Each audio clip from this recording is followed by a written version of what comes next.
Thank you for joining Celebrating Life with Diabetes. All attendees are in listen-only mode. If you have questions, please feel free to use the Q&A function inside of Zoom, and we will get to them at the end of the discussion today. Now, it is my honor to introduce the Executive Director of the Diabetes Foundation, Ginine Cilenti. Ginine?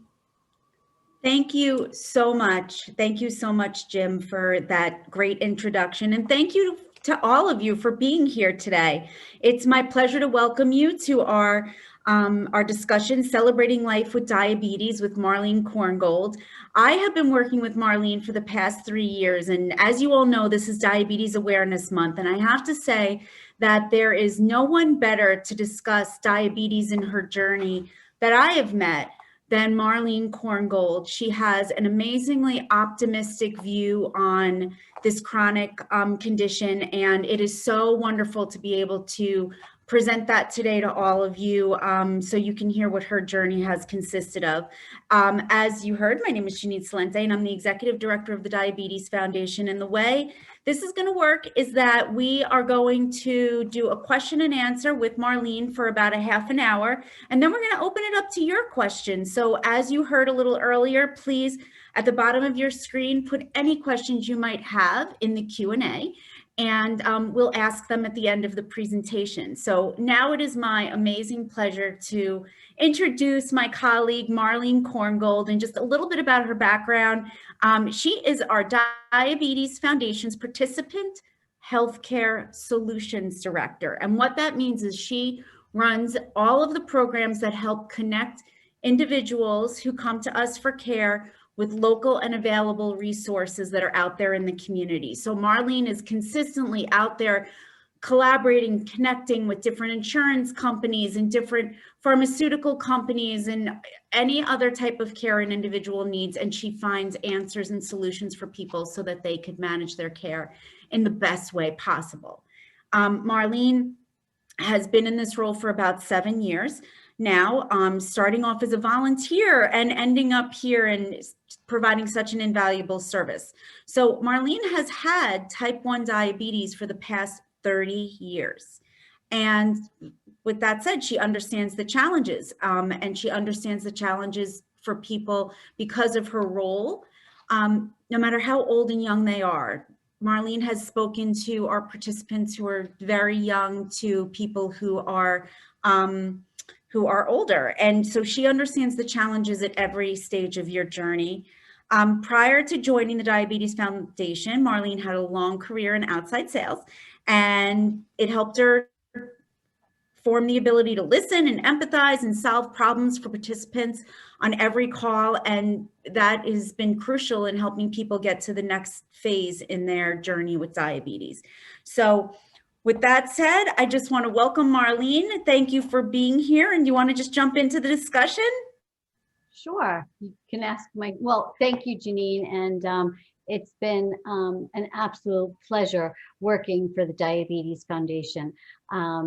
It's really mental therapy for me because having diabetes for so many years, and I really have, I believe, a wonderful outlook, a positive outlook in life, that I love to be able to help people to be able to formulate that so that they can continue with their journey safely and without complications. Obviously, diabetes is not easy. It is a challenge, and it is for me every day, even now. But I will tell you, I strive all the time to be the best at this, and I work hard at it. And I promise you, with hard work, things will work out for you. So Marlene, thank you for that. Thank you. Very well said. But it wasn't always like that for you, right? From the very beginning, that was not always your attitude. So can you tell us a little bit about when you found out you were diagnosed with diabetes? What was it like? How did it happen? Tell us about your journey to finding out. Right.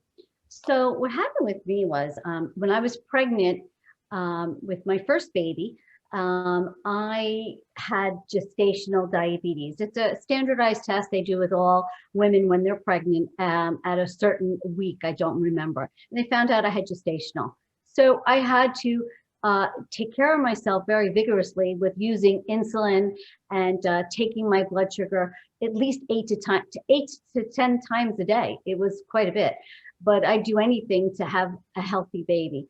And then second time, it went away after that and I was fine. And second time around, I was put on insulin and testing my blood sugar all the time because the diabetes was there again. Well, during that time, they did tell me after this baby was born that diabetes should really not be part of my life anymore. That diabetes could happen when I was much older. The type 2 was pretty common, but I felt like that was forever away and I was okay with that, sure. I'm super happy to say I have 2 beautiful sons now that are just amazing, and I did really well with my gestational pregnancies. Well, the bad news is that after my second baby was born, a couple of months later, something wasn't right. I just wasn't feeling good.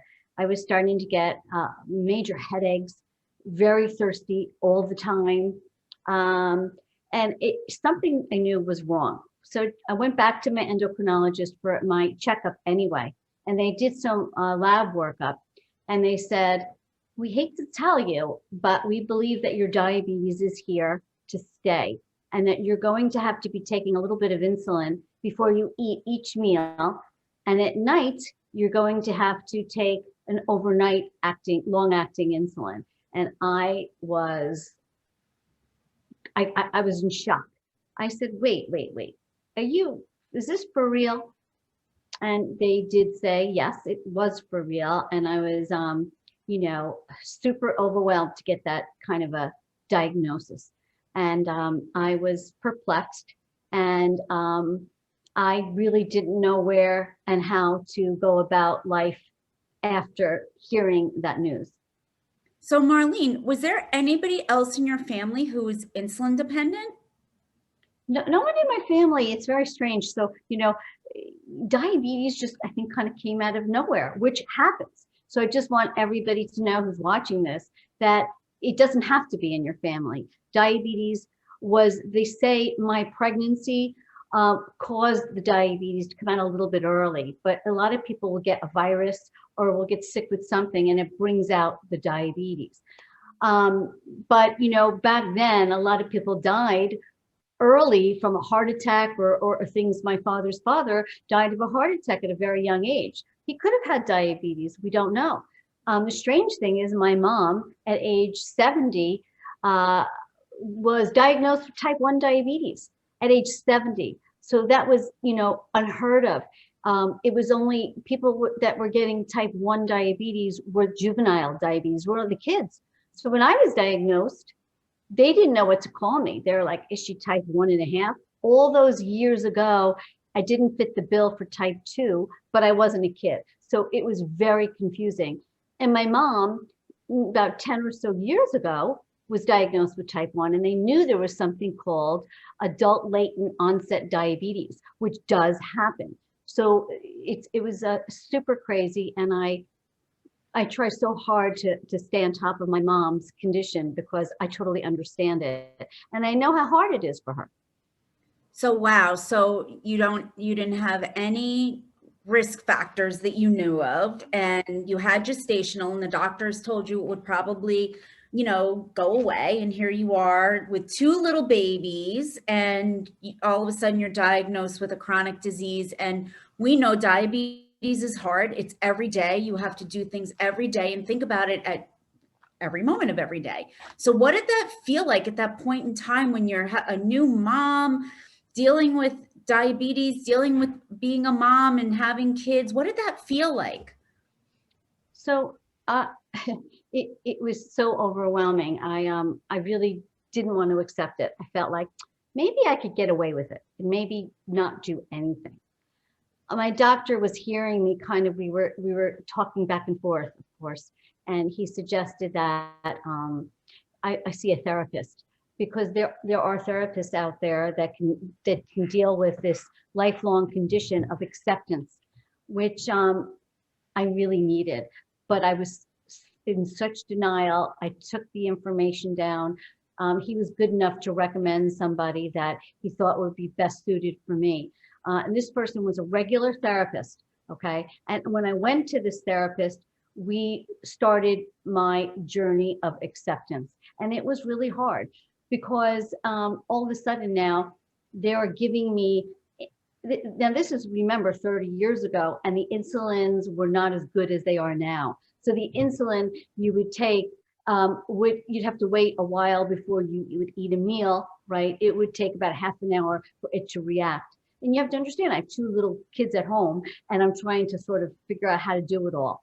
But this therapist really put things into perspective for me and said, look, you're going to have to pull up your bootstraps.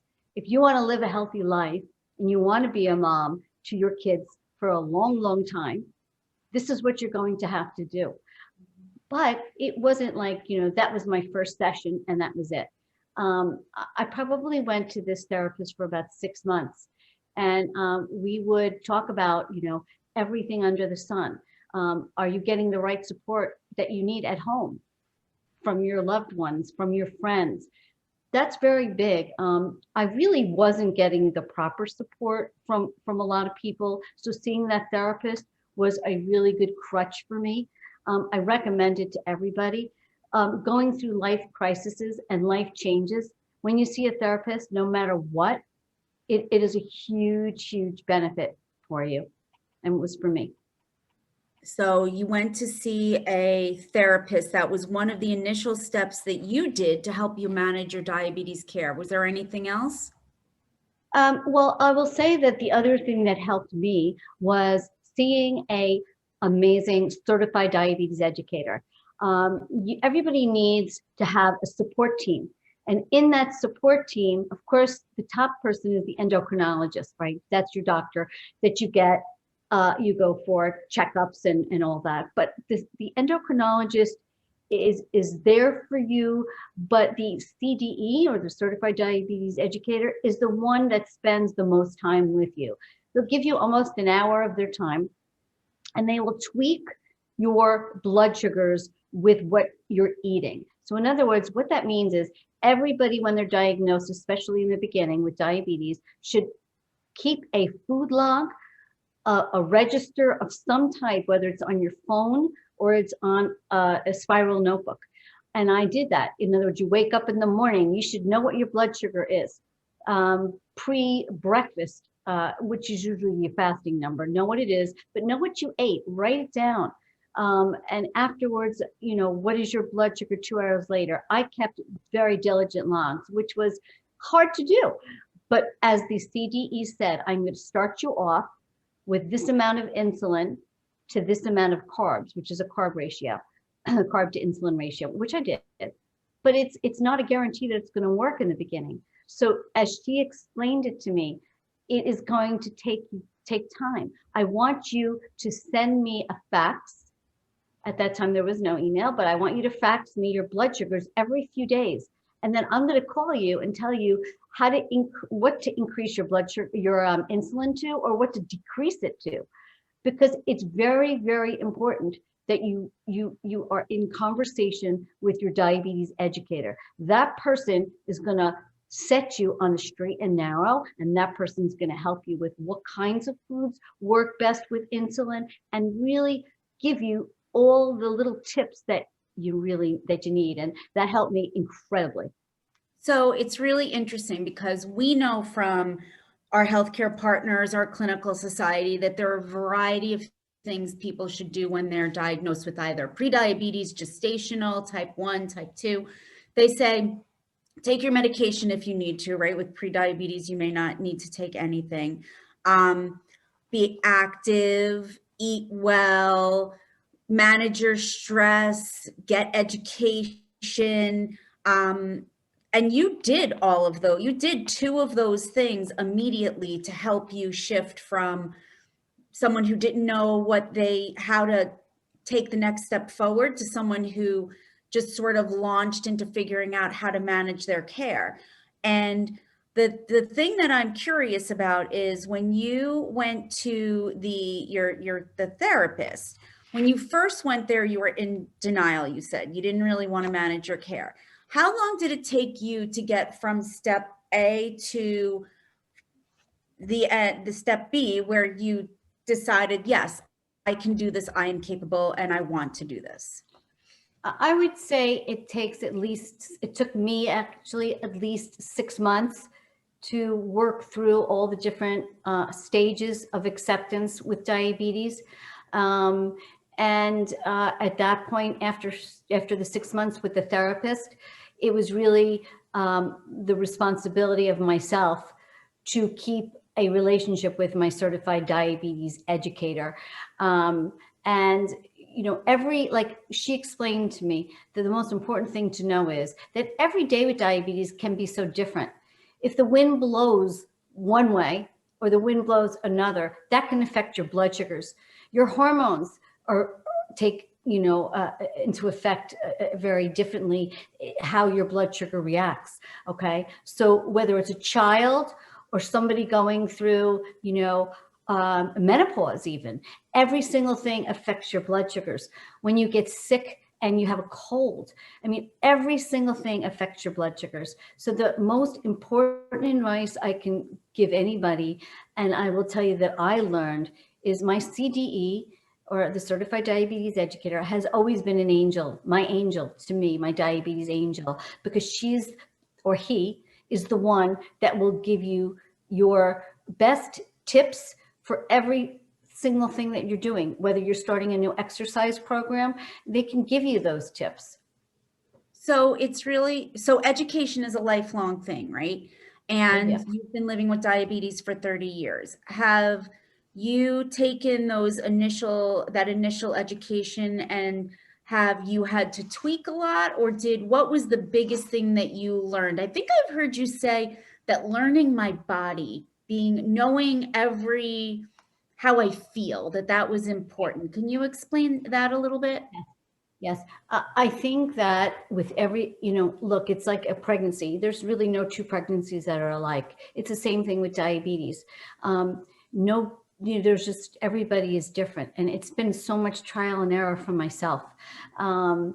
I have learned not to eat certain foods because for me, it's just not worth it to deal with the very high levels of what my blood sugar could be. So with learning from a certified diabetes educator, you have to become in charge of your health. You have to take the bull by its horn and know what you have learned, how to put it into the best practice that you can for yourself. And I am a very active person. I love to exercise. It makes me feel wonderful, as it should for most everybody, right? So I do vigorous exercises, and it has taken me years to figure out how much insulin to take before I eat my breakfast and what it is after I exercise. And that's because I test my blood sugar all the time. And I needed to figure it out so that I could come up with a formula that works for me. And this is what you communicate with your diabetes educator, right? You learn about this, but then you have to put it to use and you have to learn what's best for you. So I have learned over all these years how to put things into working order and what will work for me. And it's still a work in progress. I'm still learning, but I don't slack off. I always say diabetes is like walking a balance beam. It's really about balancing, okay? And that's the most important thing you can do is work hard at it, because I do every single day. So one of the other things that I've heard you say often is you trust your instincts.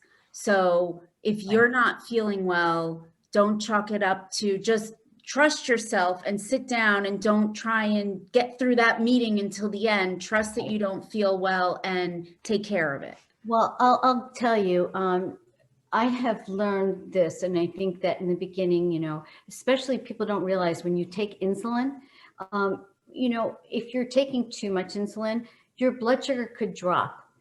And learning when you exercise or you're going somewhere, if you start to feel lightheaded and you start to feel shaky and you start to sweat and your vision gets a bit blurred and you feel like you're going to pass out.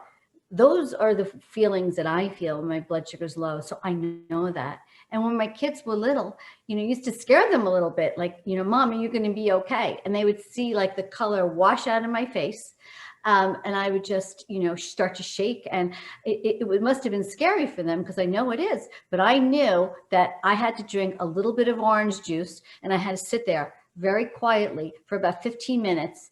And then I would feel better. And then I would take my blood sugar again. And look, we have 10 fingers. And the most important thing about taking blood sugar is use the sides of all your fingers, right? So it gives you a lot of space you don't think you have.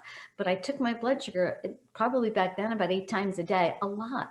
So the tips of your fingers, don't use them because that's where all your nerve endings are. So I always use the sides.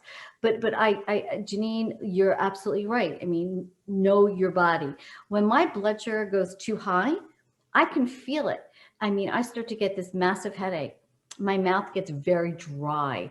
My eyes even start to hurt.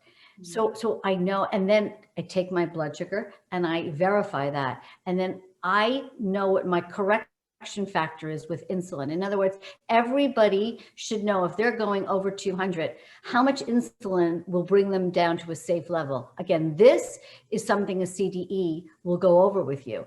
And I, was on a sales call meeting I'll never forget. And it was I felt embarrassed. I mean, I started to break out into the sweat and my blood sugar was definitely dropping. My heart was racing out of control. You know what? I had to say, excuse me, you know what? I have to step outside. I'm having a low blood sugar and I got to treat myself. But it's something that you have to own up to. Be brave, do it, and then you'll be okay. But I do recommend always carrying your glucose tablets with you. These are emergency things to carry.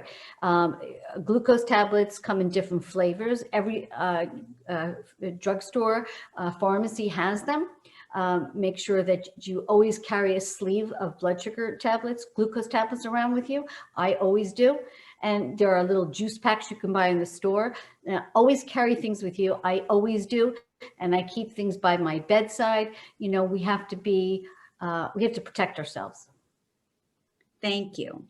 So I have one more question for you about planning and then we're going to shift to celebrating diabetes. But from knowing you, I think that having a plan has helped you celebrate. So living with diabetes. So I'm wondering if you can tell us, what is your routine? When you wake up every morning, what do you do? What is your routine? How do you get from the moment you wake up to the moment you go to sleep? What are those steps in managing your diabetes care? Well, I'm always checking my blood sugar. Diabetes is something that is part of me, and I never back down for a minute. So as soon as I wake up in the morning, I check. Sometimes even in the middle of the night, if I don't feel right, if my heart's racing and something's wrong, I take my blood sugar. I am very lucky. I never had an issue where I passed out from a low blood sugar. I never had a problem. So I say, just do your due diligence as I do. I check it in the morning. Before I eat my breakfast, I need to know where I stand. So to me, and again, all throughout the day, it's a nonstop thing that I am always checking. And because I do that, my belief is that I will live my life to the fullest.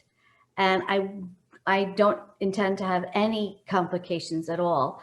I know, what I do is a lot that's maybe some other people couldn't do as much as I do, but I'm a believer of living the best life you can by being the most diligent you can with your diabetes. Thank you very much. So let's talk about that, because I've heard you say often that having diabetes actually became over time something really positive in your life. Can you tell us a little bit more about that? You know, I'll tell you the truth. Having diabetes has taught me how to be more healthy. Having diabetes has taught me how to eat much more healthy than I otherwise would have done without diabetes. I'm at a weight that I'm certainly very happy with. I eat super healthy. I mean, I would never, ever, ever be eating like this if I didn't have diabetes. And it has been a positive thing in my life because it's taught me how to stay in touch with my health and really react to any issues that do come up. I'm very proactive. I probably would never have been like this in my past. So my recommendation is always, you know, to keep the positive, keep positive, keep your attitude positive, because that's what gets me through it every day. So what do you do to keep yourself encouraged? What do you do to keep yourself positive? What do you do to keep yourself dedicated to making sure you follow the routine that you set out for yourself? I know I find it hard every day to eat the things I know are going to make me feel the best. So how do you encourage yourself, and how do you, what are the steps that you take to remain diligent? Well, first of all, I've become a pescatarian, which means I gave up meat, and I am feeling much better for that. So my diet consists of lots of protein, which is fish and all kinds of things that are not meat related. And I have learned to find really great healthy foods. I think that the answer to your question is I feel so incredibly great when I'm eating meals that are delicious and healthy. And there are so many. You'd be so surprised. People don't realize how many wonderful things that you can have that are super healthy, with cooking with, you know, vegetables and eating low carbs. You know, when I eat well, I feel better. And I'll be honest with you, if I was to go to a pizzeria and have 2 or so slices of pizza, although I would enjoy every minute of eating it, my blood sugars would be out of control, too high. I wouldn't be able to manage it. So it's really, in life, it's really about self-discipline. I'm a big believer of exercise. Exercise makes me feel so amazing. Even if I go for a walk that's like a 2-mile walk, I come back, I feel invigorated, right? Any kind of exercise, it makes me feel good. And I believe that living a healthy lifestyle will make everybody feel well. So basically what you're saying is you have identified those things in your life that make you feel the best, and you have taken steps forward in those areas. And because it makes you feel good, it sort of, you're able to follow those tracks. So do you ever cheat? Absolutely. But I cheat in a good way. You know, it's funny. And I have to say too, I'm very fortunate. My husband is a major support of mine. He totally understands my diabetes. It's taken a while, right? But he understands it. So it's great to have someone who is so on board with that. And I will tell you that, you know, being well-versed in diabetes is great, and to share your experience with friends and other people that you have diabetes. I'm sorry, Ginine, got lost in the, what was the question again? The question was, do you ever cheat? Cheat, okay, cheat, yes, okay. So yeah, I'll never forget when I was away on vacation, and they had some fabulous gelato. When you walk, or ice cream, when you go into a place like that, how could you not want that? Well, I used to love sweets, and so I would make my husband, you know, get an ice cream cone or a cup of ice cream, and I'd take a few tastes. I mean, we're human. We deserve to cheat once in a while. And I'll be honest with you, when I do that, I start walking a lot after that. So like, I ate something delicious, but then I start moving so that I'm not complacent and my blood sugar doesn't go too high. And I take some insulin for it. But I also love to get, at Trader Joe's, they have some wonderful, if you go to the frozen section, they have some wonderful ice cream treats that are low in carbs. Oh my goodness. I have to tell you, after I eat my dinner, I look forward to having my little ice cream, low carb dessert. So I do cheat, but I'm able to account for the carbs. So I count all that with my dinner and it works out. So yeah, I mean, I'm a glutton for sweets. So, I do just try to take a little bit and I enjoy it. So it's all about planning, knowing what you're putting in your body, and it helps you celebrate your diabetes every day. 30 years, going on 31 years. Do you have anything that you want to express to the people that have joined us today about how to get there? And I think we heard a little bit, go see someone to talk to, create a team of people around you who understand and can support you. Go to that CDE, get the education, know your body. You've talked a little bit about that. Is there anything else that you want to say that might help the people listening today? Well, one thing I'll be honest with you about, I have switched teams of doctors quite a few times during this many years of my journey. You may find that your endocrinologist isn't right for you, doesn't have the right bedside manner for you. The certified diabetes educator might not be right for you. I encourage everybody to switch until they feel it's the right fit. Let's face it, diabetes is something that you have to work at all the time. You need to see your CDE probably at least every 3 months, right? And you should get your A1C test every 3 months. So when you're speaking to that doctor or you're speaking to that CDE, this person and you should have a relationship with that you can trust and you feel comfortable with. I can't stress that upon you enough. I have gone to doctors I just didn't care for because it wasn't the right fit for me. I changed.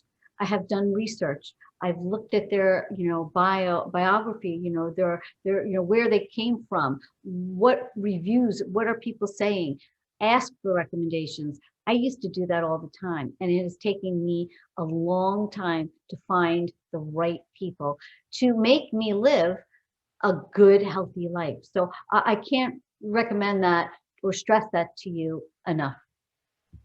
So advocate for yourself. And if you don't know where to go, call Marlene Korngold at the Diabetes Foundation, because she could tell you the best of the best in New Jersey to go to see, right?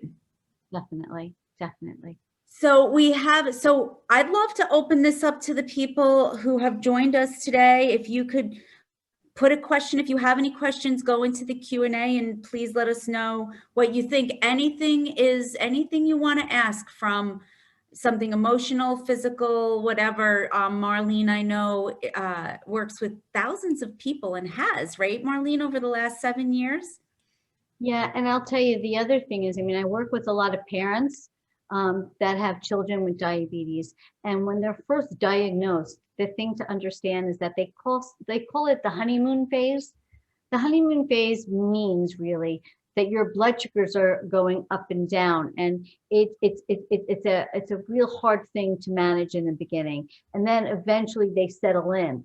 But it's just, everybody should know when they're newly diagnosed that there is something called the honeymoon phase, and there may be things that are coming up that you don't understand. And again, I always say, call your healthcare team and get the answers that you need. When you wake up in the morning, if you're confused and you're not sure, what should your blood sugars be? What's a normal blood sugar when you get up? And people throw numbers out all the time. People get confused. People don't understand when you have diabetes, what a number looks like in the morning. So I don't like to say exactly what you should be, but I will say if you talk to your certified diabetes educator and your team, and they tell you what your target goal is, that's what it should be in that range, and you should strive for that. Again, after eating a meal, 2 hours later, remember, don't take your blood sugar an hour later after you eat. I know I was guilty of that, and it was kind of scary to see a blood sugar number go that high, but 2 hours later is really the rule of thumb. So my suggestion is always, be in communication with your healthcare team. Don't stop. So Marlene, one question we have out there is how do you do it? Like, it's hard. It says it's hard to manage it every day. It's hard to go food shopping. It's hard to make the right foods. It's hard to keep, hold on, let me look again. I'm sorry. It's hard to keep on top of it. How do you have any tips for keeping on top of it? In other words, when you go food shopping, is that what you're talking about? Yes.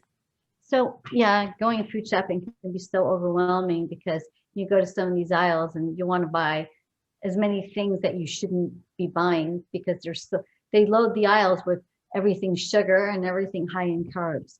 There's some really great alternatives to foods that a lot of people don't even know. And I'll just, throw something at you. Our ShopRite, our local ShopRite here, we have a dietitian there, there are many ShopRites that have dietitians.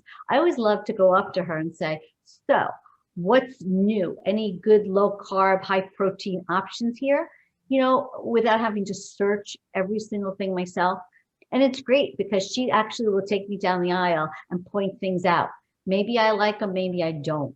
I have become very accustomed to ignoring one side of the cereal aisle that happens to be very high sugar. I look at the other side of the aisle and it's all these wonderful healthy options. And it's great, right? They're lower sugar options. All you have to do is look at the food label. I will tell you that it takes training and discipline. I look at food shopping now as a project that I know where not to look and how and where to look. And getting a little help and seeing if your grocery store has a dietitian is a great advantage. I'm a big fruits and vegetable person. I love staying in those aisles because there's so many wonderful things that you can buy there. You just have to be careful searching all the aisles. And you'll learn to be disciplined. That's all. So I have another question. You talked about being positive with diabetes, but sometimes I find it hard to check my blood sugar more than 3 to 4 times. If I'm snacking, I don't take it. Should I take it even when I'm snacking? So listen, the rule of thumb, and look, I understand that it's hard to take your blood sugar so many times a day. I mean, years ago when I was taking my blood sugar, the lancets that you would prick your finger with was so much more harsh than they are now. So there are many choices of different kinds of lancets that are not as harsh, they're not as strong, so they don't really hurt that much. It's a little prick. And if you take a little bit of blood, before you eat a snack, you say, okay, so my blood sugar is 110. That's a good number.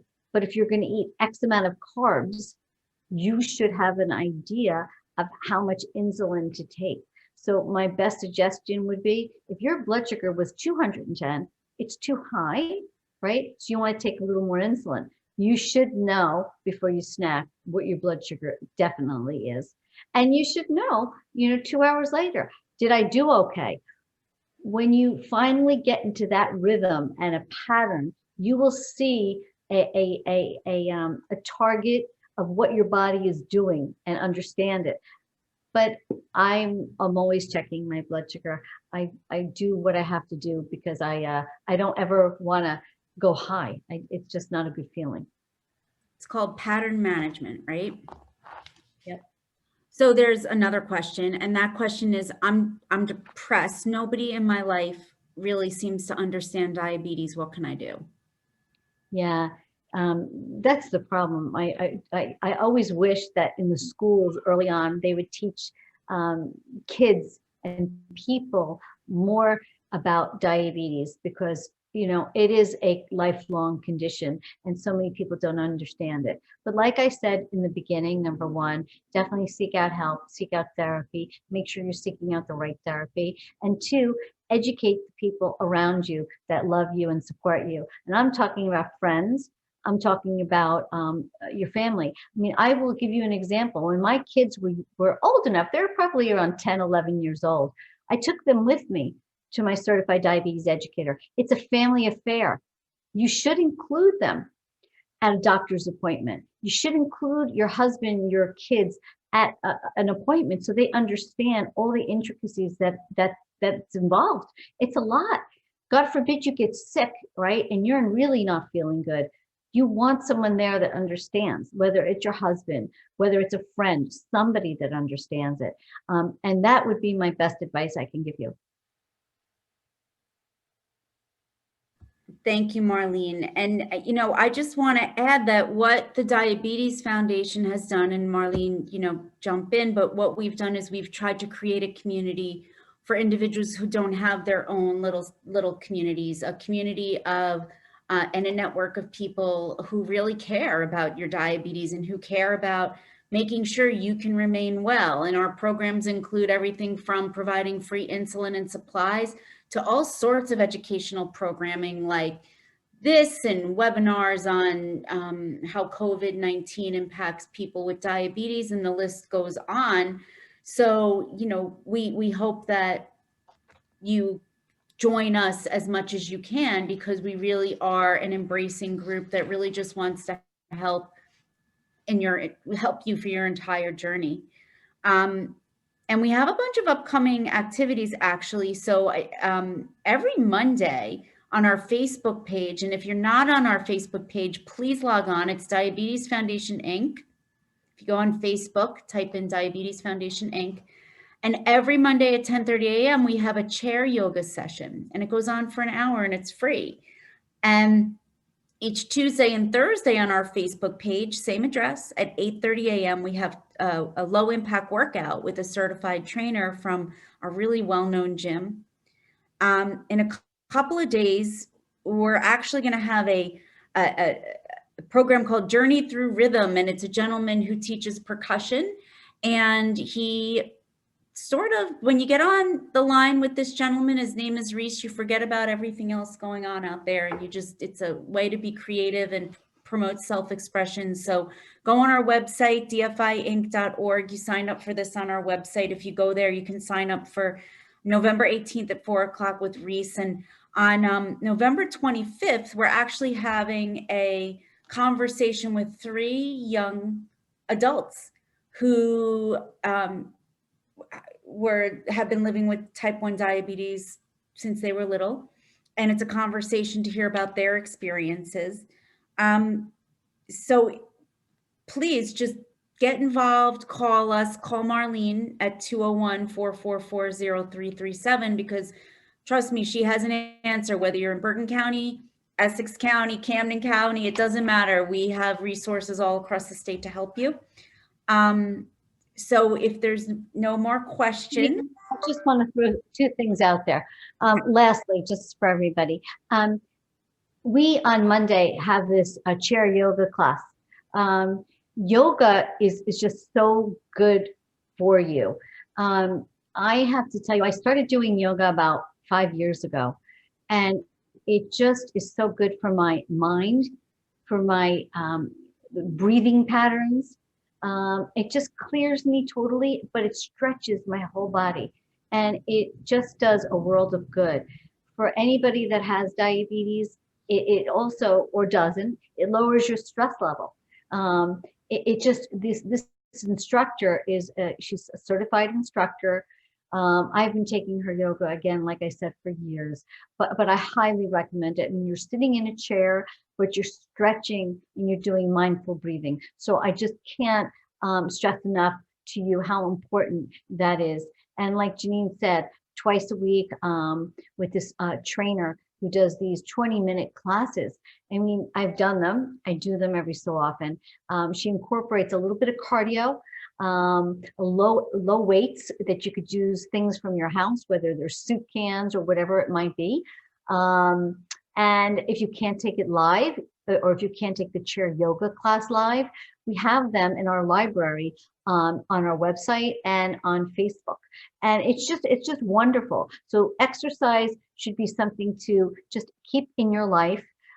Even if you're super busy, which I understand, and if you can't do that, I mean, if you take a walk around your block for 10 minutes, just to get that invigoration, just to get your body moving, it's so important. So I just wanted to recommend that. And then the other thing is, please, you know, I get such pleasure in helping anybody and everybody with anything that they need to manage their diabetes. I've worked with people from Texas, California, New Jersey, and any and everybody. There are people that don't understand how to navigate even insurance. How can I get the best insurance without paying too much? Well, you know, I can help with that. So remember that you have to be super careful choosing insurance. Insurance, once you choose it, you have it for a whole year. And there are such great technologies out there. I personally use a CGM, which is the continuous glucose monitor. I use an insulin pump.